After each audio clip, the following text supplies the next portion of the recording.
Hello, Nelson here, and today I want to talk about the psychological effects of architecture, um, the effects that it has on humans and things of that nature. I'm going to attempt to describe the many different ways that the way that we structure our society on a visible level plays into the way that it affects the people in that area. So bear with me. If you have questions, please leave them in the comments.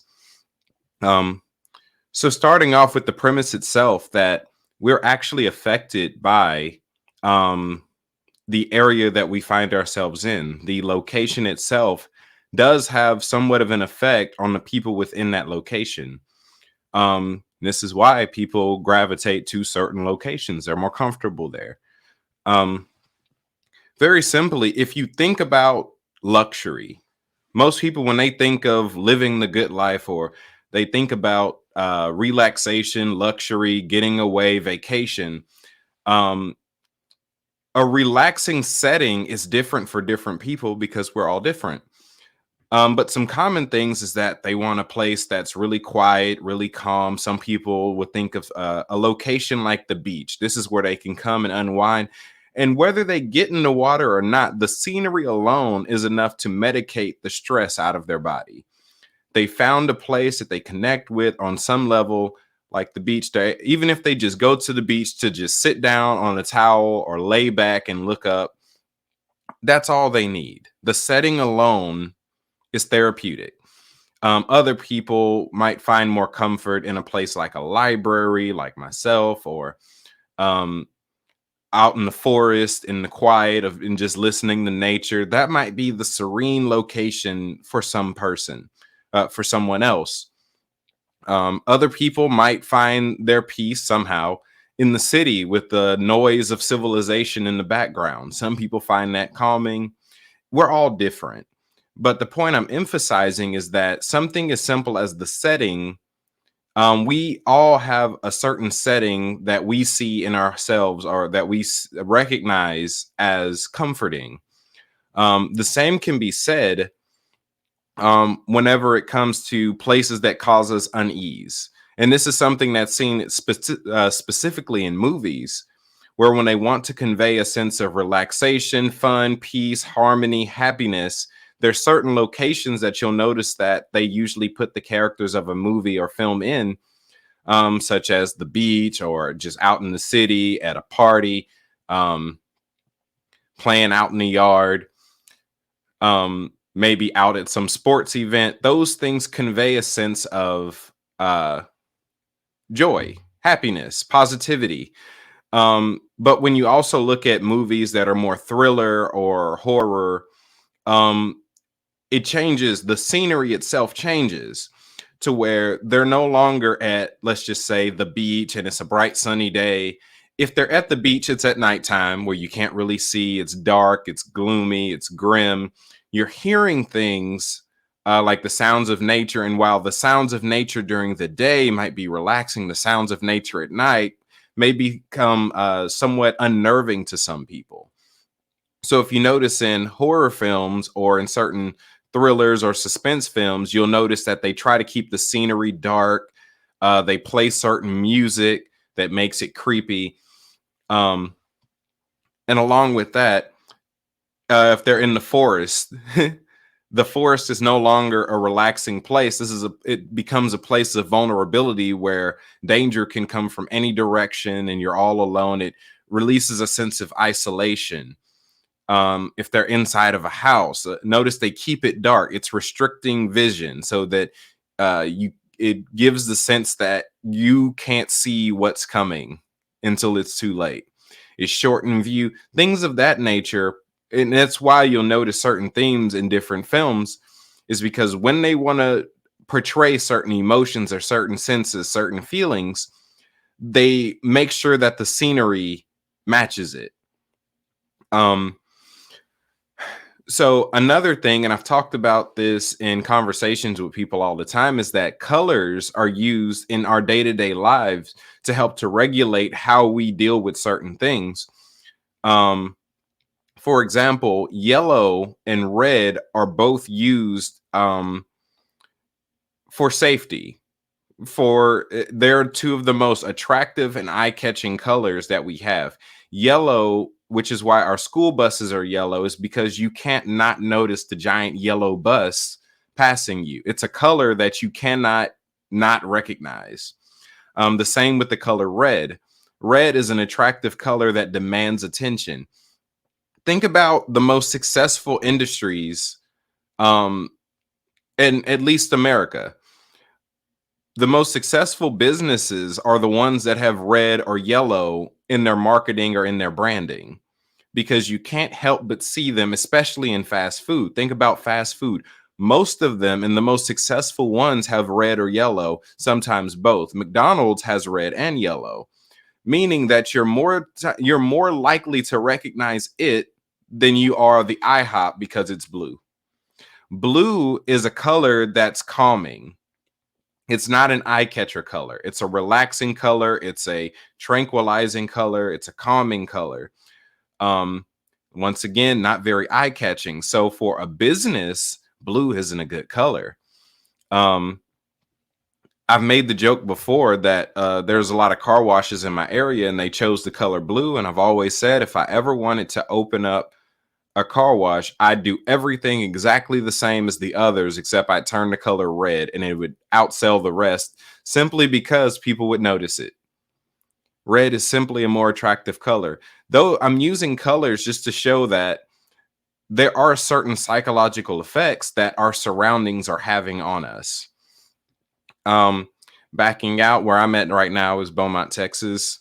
And um, I recently encouraged a lot of the people in my community to do this also, where you take into account, you begin to look and actually examine your surroundings and see what you notice. And I've noticed that um, in the more predominantly Black areas is where you find all the good food, the unhealthy food, the fast food. Um, but in the more white side of town, you don't find as many fast food. You find more greater catered type of restaurants, more upscaled restaurants. You find gyms and you find healthy eating foods places on that side of town. I believe there's like 5 gyms on that side of town, and I believe they just opened up one on the more predominantly Black area of my town. Um, so why does that matter? It's and I don't want to lean too heavy into this, but it's actually a form of psychological oppression in that the unhealth is kept on one side of the town and the health is kept on the other side of town.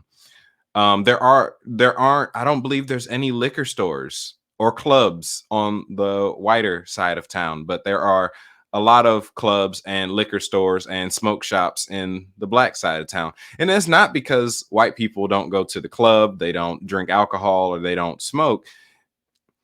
I just find it interesting that the architecture, the infrastructure didn't put those things on their side of town. But that creates a sense of oppression. It creates a atmosphere of low level living in the Black neighborhoods. Meanwhile, in the white neighborhoods, it creates a sense of success, health, a higher scale of living. We have the nicer apartments on that side of town. They fix the roads often on that side of town. Things like that slowly but surely affect the people that live in those areas. If you want to take into consideration, let's just say 2020, during 2020, during a lot of the riots that happened due to a lot of unjust killings, and I'll probably make a separate video on why the riot happened in the first place. But during the mayhem, different groups started to tear down statues all over the country. Statues of people like Christopher Columbus and Confederate soldiers.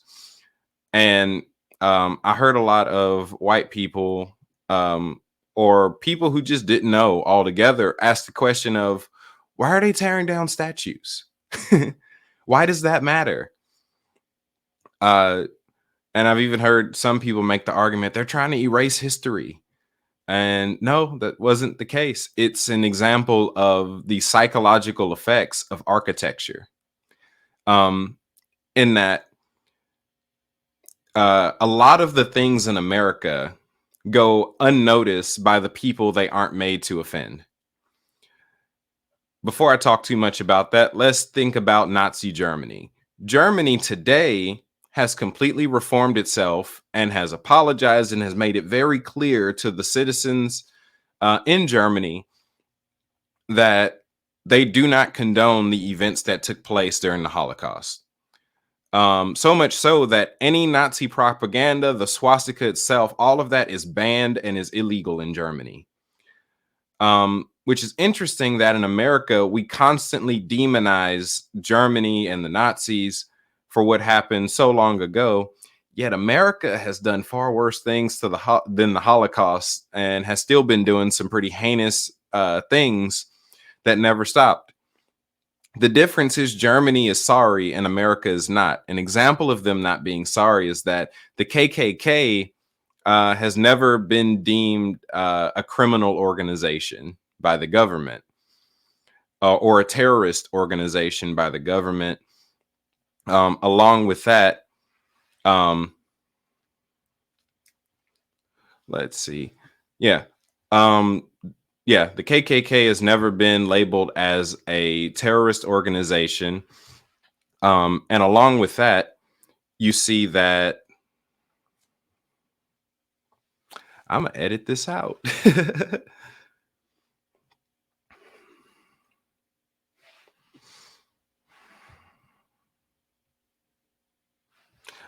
The Confederate flag, Confederate statues, things of that nature are still around. And people, rather, people are more so condemned for trying to get rid of it rather than it being illegal from the jump. I've heard people make the argument that the Confederacy is just our history. And the Confederacy only lasted for 4 years. Phineas and Ferb lasted for 7 years, which means it's more a part of our history than the Confederacy was, and it's okay to let it go. But for white people, that doesn't necessarily raise any red flags because those are things that weren't created to offend them.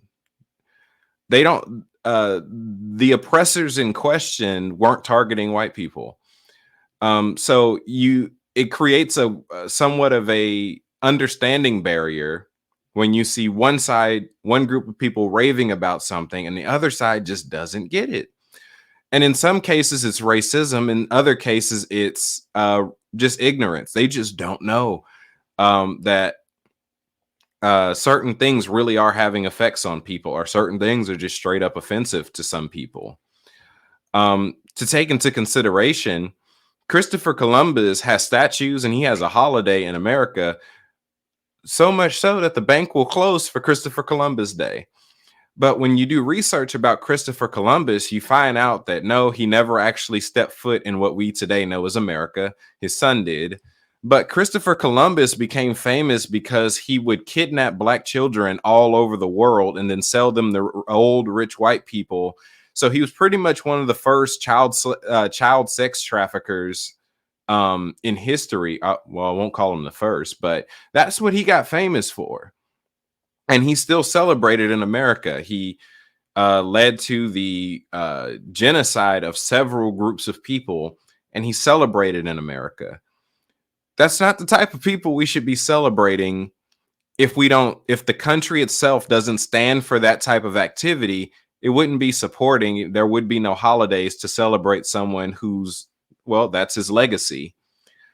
But that just goes to show that while Germany is sorry for the events of the Holocaust, the United States is not sorry at all for the many different tragedies that have taken place. It actually honors them very much so. So take into consideration the perspective that as someone who was on the receiving end of some of those atrocities, to go to a school that's named after someone who fought to make sure that you stayed a slave. Or, yeah. take into consideration going out in the park or going out through a plaza and seeing a statue of someone who possibly owned your great great great grandparents. Um, Going out and seeing statues of someone who kidnapped children of the same race as you being celebrated in your area. That affects the area that you're in psychologically. It puts the impression, it releases the idea over the people it's meant to influence that you're less than, and the flip for the others. I don't believe white people have ever had to walk through an area and see a statue of someone who used to mistreat and abuse and kidnap and kill and slaughter white people. They wouldn't let that happen. But America's covered with statues of people, former slave owners, Confederate soldiers who fought to keep slaves, and things of that nature. Even our money goes to show how not sorry America is for what they've done, specifically to Black people. Pretty much everyone on our money owns slaves. Our currency preaches the gospel of oppression, servitude, slavery, and injustice. And those are small psychological markers to remind people that you're less than or you're greater than. And it's very subtle. If you're not the target, you won't notice. And you'll actually become the enemy of people who want change or progress in the world because you simply don't know or don't care to know. But that's why during 2020, the issue of statues being torn down, or why are they just now trying to rename schools? Why everything's racist all of a sudden? It's like, no. This country has always been racist. This country's always been racist. And the people who've been most affected by that racism have been crying out about it from the very beginning. And it's only gotten to the point now where something sometimes is starting to get done about some of the things that have been happening for the past 400 or 500 years. So no, it's not a trend to be offended. If you listen to the music that so many white artists stole from Black people, you actually hear them complaining or protesting against a lot of the same atrocities we're still dealing with now. It's a failure that music from the 30s still carries the same issues as music in 2023, that we have not progressed past certain issues. And part of that has to do with, once again, the psychological effects of the architecture itself. In the area that, let's just say in general, America was not a country designed for the success of Black people. Let's start that there, that all of the founding fathers of this country owned slaves and wanted to keep them. And even the 13th Amendment, which was written by Lincoln, really when his hand was forced, not because he wanted to free the slaves. He's actually quoted saying that he didn't want to. He said that if I can get rid of this war, if I could end this war without releasing a single slave, I would. And if I could end this war by releasing the slaves, I'll do that too. It had nothing to do with the slaves. It was economic reasons behind it. But even the 13th Amendment did not end slavery in America. Slavery is still very much illegal, and only on a state level, this past midterm election, did slavery become illegal in certain states. If you look at the 13th Amendment, many people don't read, but the 13th Amendment ensured that it says that slavery or involuntary servitude is illegal unless that person is convicted of a crime. Take that into account. Who's the most populist party within America's prison system? It's Black people. And it's not because black people commit more crimes than white people or any other group of people. It's that America still wants their slaves and found a way to keep them. In Louisiana, there's still a functioning plantation as a prison, um, because America's not sorry. So think about what happened. Think about the time when the civil rights movement was at its highest, and you had people like Martin Luther King, Malcolm X, and the Black Panther Party for self-defense, all fighting at the exact same time for freedom, equality, and equity. Um, you got to see how the government itself, and the government itself has admitted to this, work to systematically infiltrate and destroy all of these movements to then make sure that you don't get people like that ever again to stand up against the government.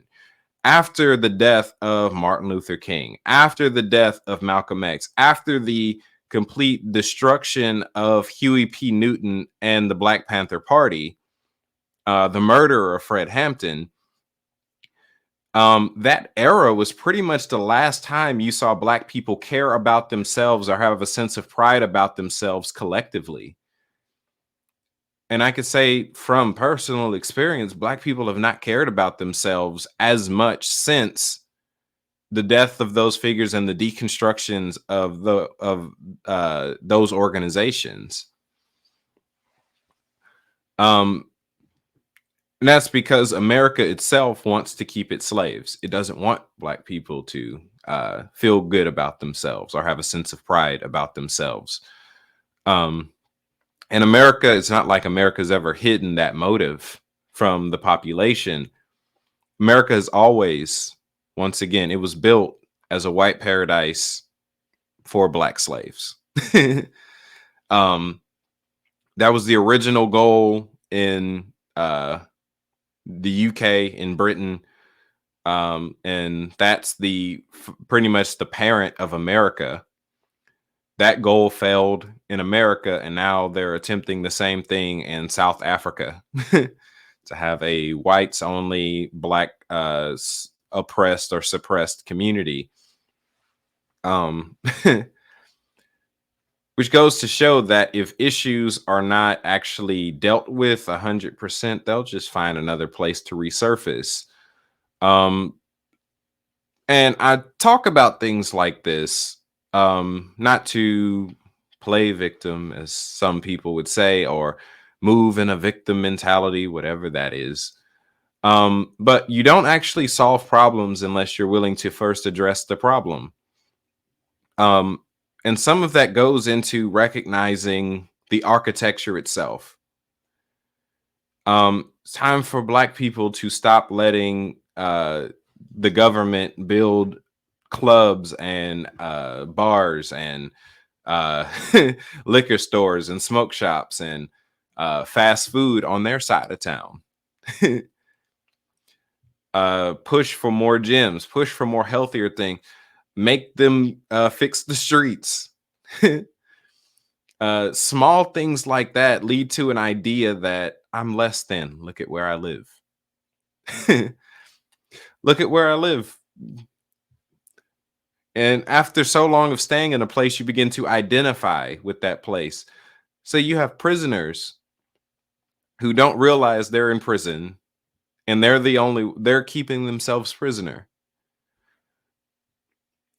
But those are just a few themes that I wanted to talk through. Please leave questions in the comments. If you want to talk about it directly, meet me on the Discord server. I've said this before, and this might be the last time I say this. I don't hate anybody at all. But the truth is the truth. And in order to help some people, sometimes you're going to have to offend the other group.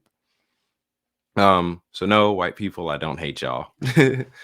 I'm just recognizing the current effects of things that have been happening for the last, as you would, 500 years at least. Eventually, I'll make a video about how the education system is set up for oppression as well. But I believe that's it. That should cover this video. So that's it for this session. Please leave comments. Let's talk about it. If you want to talk directly, meet me on Discord. Links in the description. Later.